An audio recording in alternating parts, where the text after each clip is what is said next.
ఇంకా కొంతమంది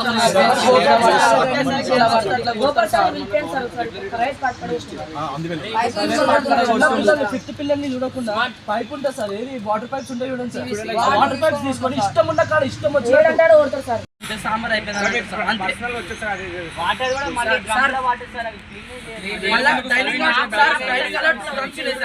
అవి మేము వచ్చినప్పటి నుంచి చూస్తున్నాం సార్, మేము జాయిన్ అయిన ఇప్పటి వరకు ఒకసారి గడగలే.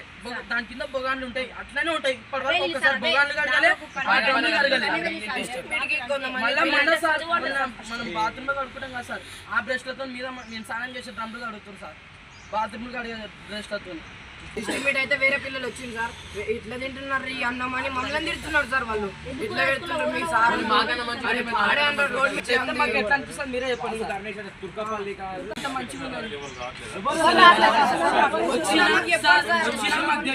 ప్రిన్సిపల్ రూమ్ లో కాడికి అంతే, ఆడికి మళ్ళీ వెళ్ళిపోతారు సరే.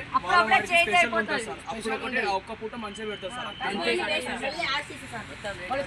మిన్నోళ్ళు ఉన్నట్టు చక్కగా పెడతలేరు, పొద్దున్న సాయంత్రం పెడతారు, సాయంత్రం పొద్దున్న పెడతారు. ఏం పడుతున్నారు అలాగే మేమేమన్నా నవ్వితే మళ్ళీ కొట్టే నీకు ఎందుకు ఒక్కరిని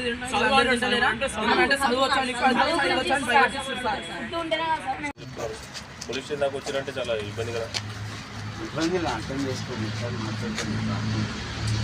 ఓకే కానీ కంప్లీట్ మీటింగ్ కూడా పెట్టాను, పెట్టి చెప్తాను ఇట్లాంటి సిచ్యువేషన్స్ ఉన్నాయి. కొద్దిగా నేర్చుకోవడం రాకుండా వాళ్ళు కొద్దిగా హ్యాండ్ పవర్తో తగ్గిపోయింది, కొన్ని విషయాలు నేను చెప్పాను అలాగే. ఇప్పుడు మార్నింగ్ కూడా వాళ్ళని క్లాస్కి తీసుకెళ్ళి చెప్పాను.